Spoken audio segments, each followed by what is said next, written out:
नमस्कार दोस्तों, मैं विनीत पांडे और आज इस वीडियो में एक महत्वपूर्ण बातचीत हम करने वाले हैं। इसलिए वीडियो को पूरा देखिएगा क्योंकि इस वीडियो में मैं कोशिश करूंगा कि एक संवाद हो और आप और मैं अपने विचार प्रकट कर सके।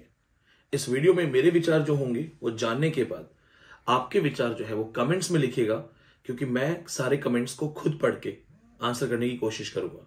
दोस्तों, रिसेंटली जब हमने देखा कि रिजल्ट्स आए यूजीसी नेट के, तो पिछले 2 या 3 सालों से लगातार ये हो रहा है कि यूजीसी नेट के रिजल्ट्स में गड़बड़ हो रही है, परसेंटाइल या परसेंटेज के इश्यूज हो रहे हैं, बड़े डिजर्विंग स्टूडेंट्स को 4 या 3 परसेंटाइल दे दिया गया। और इसके साथ हमने ये भी देखा कि हाल में कुछ यूनिवर्सिटीज ने परसेंटाइल सिस्टम को एक्सेप्ट करने से मना कर दिया और जो कैंडिडेट्स थे उनको पीएचडी में एडमिशन नहीं मिला। मैं ऐसे ही इंफॉर्मेशन पे जब काम कर रहा था तो मैं एक वीडियो के सामने आया। उस वीडियो का सिर्फ मैंने टाइटल देखा, मैंने वीडियो की डेप्थ में जाके नहीं देखा, पर उस टाइटल से रिलेटेड एक इंफॉर्मेशन जो थी वो मुझे समझ में आई। जिस वीडियो में ये कहा गया था कि क्या जेआरएफ ओवररेटेड है, कि जेआरएफ के चक्कर में स्टूडेंट्स अपना करियर खराब कर रहे हैं, क्या जेआरएफ के लिए बार बार एग्जाम देना चाहिए। कुछ ये सब चीजें देखी तो मुझे लगा कि शायद एक प्रोपेगेंडा के लिए या कई बार अपना उल्लू सीधा करने के लिए एक मिस इन्फॉर्मेशन पास की जा रही है। दुखद यह है कि जो मिस इन्फॉर्मेशन पास कर रहा है वो मेरा अपना स्टूडेंट है। लेकिन क्या रीजन होगा? या तो आपके अपने जेआरएफ नहीं हो रहे हैं या आपके पढ़ने वाले बच्चों के जेआरएफ नहीं हो रहे हैं। तो जब उनके जेआरएफ नहीं हो रहे हैं तो उन्हें हम ये बताएं कि जेआरएफ का कोई फायदा नहीं है। खैर, बहुत सारी चीजें हैं। यूट्यूब जो है वो एक मछली बाजार बन गया है। यूट्यूब पे फेक सोर्सेज, फेक इंफॉर्मेशन भरी हुई है।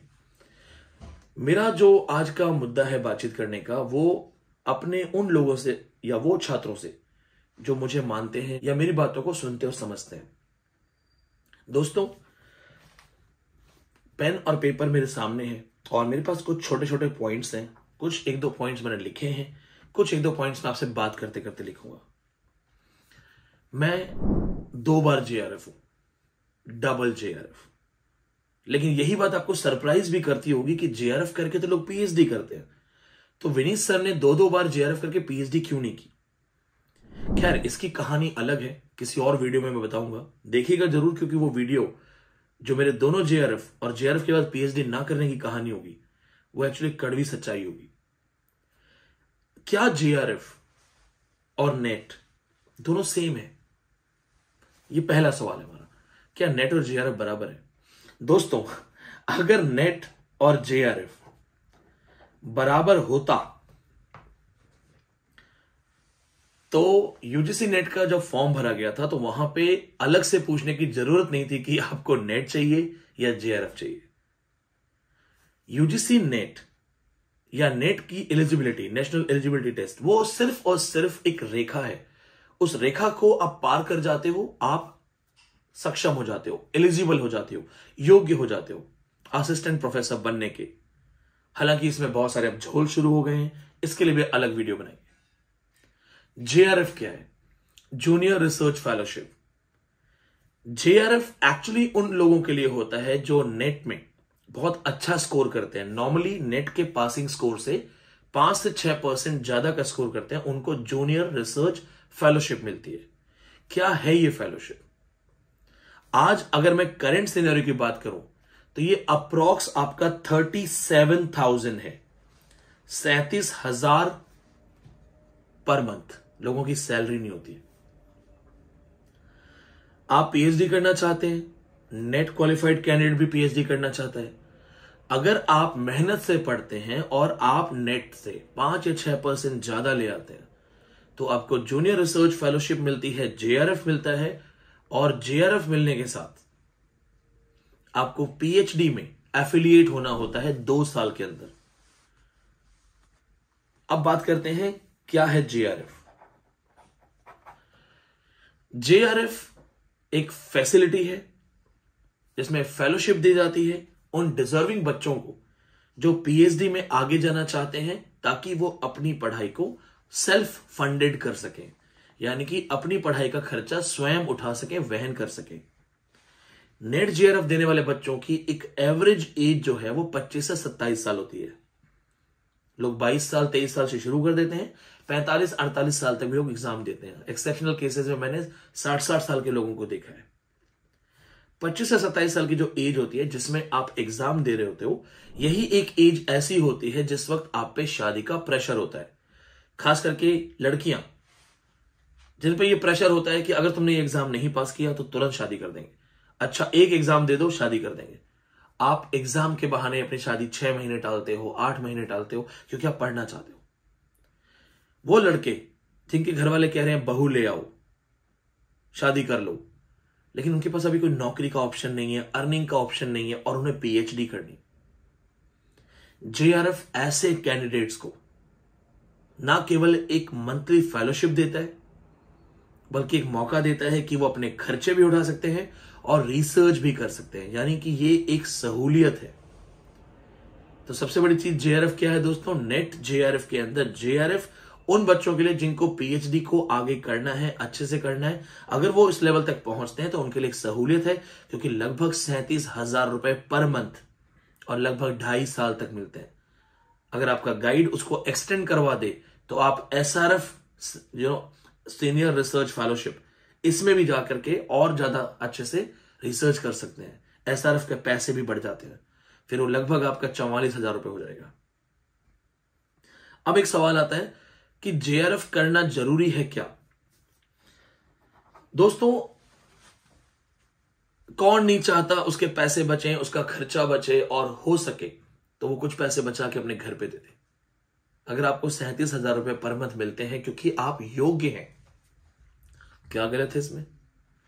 प्लस नो डाउट हर कोई जेआरएफ नहीं होता, तो जूनियर रिसर्च फेलोशिप हर किसी को नहीं मिलती। जेआरएफ के साथ पीएचडी में सिलेक्शन जल्दी हो जाता है, आसानी से हो जाता है। जब आप पीएचडी इंटरव्यूज में जाते हैं तो जेआरएफ कैंडिडेट्स को वरीयता दी जाती है, उनको प्रायोरिटी दी जाती है। 10 नेट क्वालिफाइड कैंडिडेट्स, एक जेआरएफ जो होगा वो जेआरएफ को पहले प्रेफर करेंगे। तो जेआरएफ अपने आप में एक एक्सीलेंस है, इस एक्सीलेंस के पीछे जाना कुछ गलत नहीं है। अब सवाल आता है कि क्या बार बार एग्जाम देना चाहिए जेआरएफ के लिए या नहीं? आप बताइए, आपका हक नहीं है एक अच्छा एग्जाम क्वालिफाई करके अपने आप को इस लायक बनाना कि लगभग 2 से 2.5 साल आपकी फाइनेंशियल टेंशन दूर हो जाए और आप एक बहुत अच्छा रिसर्च कर सकें? एक वो स्टूडेंट जिसको एक गवर्नमेंट फंडिंग मिल रही है, जो पढ़ाई भी कर पा रहा है, किताबें भी खरीद पा रहा है, रिसर्च पर्पस के लिए अगर उसे ट्रैवल करना है तो वो भी कर पा रहा है क्योंकि गवर्नमेंट उसको फंडिंग दे रही है, क्या उसके रिसर्च क्वालिटी बहुत अच्छी नहीं हो जाएगी? क्या हमें अपने हिंदुस्तान में, हमें अपने देश में ऐसे प्रोफेसर्स नहीं चाहिए जिन्होंने डेडिकेटेड होकर के रिसर्च किया है? एक वो स्टूडेंट जो जॉब कर रहा है, परिवार संभाल रहा है, अपने ही पैसे से पीएचडी कर रहा है, और एक वो जो चुपचाप पीएचडी कर रहा है, जेआरएफ के पैसे आ रहे हैं। हाई क्वालिटी रिसर्च के ज्यादा चांसेस कहां पे है? जो जेआरएफ कर रहा है। तो अगर जेआरएफ के लिए कोई कैंडिडेट बार बार एग्जाम देता है या देना चाहता है, यह उसका संवैधानिक हक है। तो अगर आपको कोई बरगला रहा है कि जेआरएफ एक भ्रम है, जेआरएफ के चक्कर में मत रहो, तो देखिए सबसे पहली बात है अंगूर खट्टे, तो उसका अपना जेआरएफ नहीं होगा, हो नहीं पा रहा होगा, कर करके फ्रस्ट्रेट हो गया होगा, या उसके अपने बच्चों में किसी का जेआरएफ निकला नहीं होगा तो उनको समझा रहा होगा कि कोई बात नहीं, जाने दो, इतनी बड़ी चीज नहीं है। एक सबसे इंपॉर्टेंट चीज, जेआरएफ आपको गवर्नमेंट जॉब में कितने ज्यादा मदद करता है, ये सबसे इंपॉर्टेंट चीज है। अंतिम पॉइंट भी है हमारी बातचीत का। एपीआई जो आपका एकेडमिक प्रोग्रेसिव इंडेक्स है, नेट के 5 मार्क्स मिलते हैं, जेआरएफ के 10 है। दिल्ली यूनिवर्सिटी में 5 और 7 का डिफरेंस था एडहॉक में। तो जेआरएफ में जब गवर्नमेंट जॉब के लिए आप जाओगे तो जेआरएफ के 5 नंबर एक्स्ट्रा मिल जाएंगे। अलग अलग यूनिवर्सिटीज में ये चेंज भी है, किसी में 5 और 7 है, किसी में 5 और 10 है। तो किसी के भुलावे में, बहकावे में आकर के ये मत सोचना जेआरएफ भ्रम है। बहुत काम की चीज है। और याद करना दोस्तों, मांगने से नहीं मिलती है, कॉम्पिटिटिव चीज है, लड़के मिलेगी। तो लड़के मिलने वाली हर चीज दमदार होती है।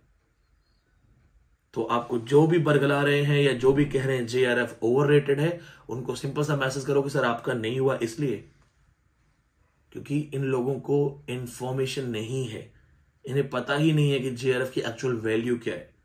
आज के समय में नेट क्वालिफाई करने वाले बहुत सारे कैंडिडेट्स हैं। मेरे पास मेरे अपने कई स्टूडेंट्स हैं जिनका नेट क्वालिफाइड है, लेकिन वो सेटिस्फाइड नहीं है। वो आगे कहते हैं सर हमें भी पता है, कोई नहीं पूछ रहा नेट के साथ, जेआरएफ करना है, टॉप यूनिवर्सिटीज में जाना है, दिल्ली यूनिवर्सिटी में, जेएनयू में, जामिया में, BHU, Punjab university, Lucknow university, EFLU, Allahabad university. आपको लगता है वहां वो सिर्फ नेट की वजह से आपको कंसीडर करेंगे? JRF matters. तो अगर आपने नेट क्वालिफाई किया है पर आपको मौका मिलता है जेआरएफ का और आप में जज्बा है, तो जेआरएफ के लिए जरूर जाइए। जेआरएफ बहुत कीमती है, बहुत वैल्यूएबल है। मैंने अपने दोनों जेआरएफ के साथ पीएचडी क्यों नहीं की, इस चैनल को सब्सक्राइब कर लो, क्योंकि मैं अपनी जिंदगी के कुछ अनछुए, कुछ ऐसे एहसास, कुछ ऐसे पल, कुछ ऐसी कहानियां जो एज ए स्टूडेंट मैंने फेस किया है, वो मैं आपके साथ लेके आऊंगा, आपके सामने आएंगी। इन सारी चीजों के लिए जुड़े रहिए। धन्यवाद।